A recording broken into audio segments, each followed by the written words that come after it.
The elegance of precision. The grandeur of Wetherby Co. was undeniable, reflected in the polished marble floors and the timeless architecture that spoke of decades of brilliance.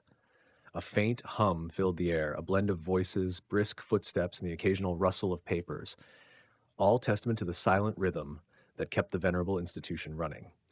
Here, among the company of minds sharpened to a keen edge, I had found my place. The firm was not merely an advertising agency. It was a sanctuary for those who understood the delicate artistry of communication. We did not engage in brash sales pitches or gaudy promotional tactics. No, our role was more nuanced. Our charge was to craft the kind of messaging that resonated, that whispered rather than shouted, and that left an imprint subtle yet enduring.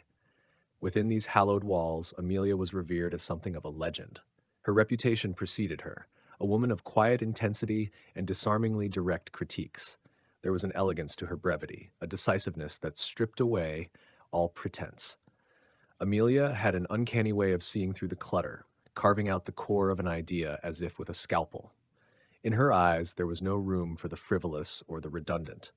I watched her work with a mixture of awe and, admittedly, trepidation. When she dissected a proposal, she did so with such precision that it felt almost surgical.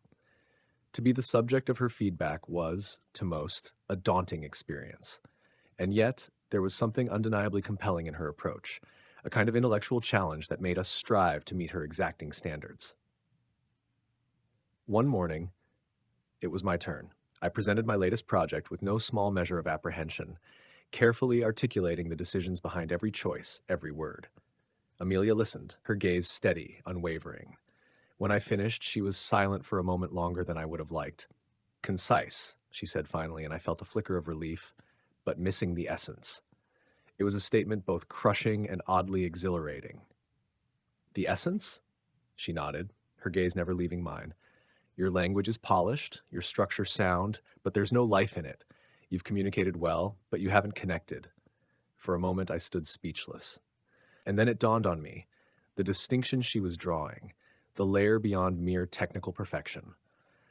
I hadn't reached the heart of the matter, that elusive quality that turned well-chosen words into something more profound. That night, I stayed late, poring over my work, stripping it down to the bare bones and rebuilding it with an eye for that intangible essence Amelia had spoken of.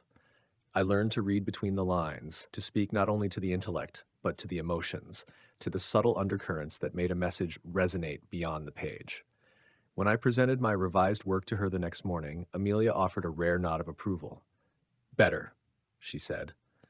There was no smile, no effusive praise, but in that single word was a world of recognition. I had risen, if only slightly, to her level. Over time, Amelia's influence worked its way into my style, guiding me to balance precision with passion.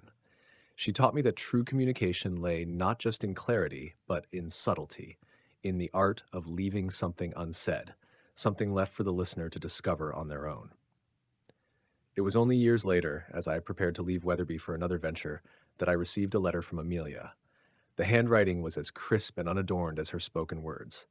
"You found your voice," she wrote. "Now, use it to inspire others as I hope, in some small way, I have inspired you."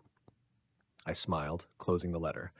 Amelia's influence was indelible, and as I left the halls of Wetherby for the last time, I knew I carried with me a legacy of elegance, precision, and the enduring art of truly connecting.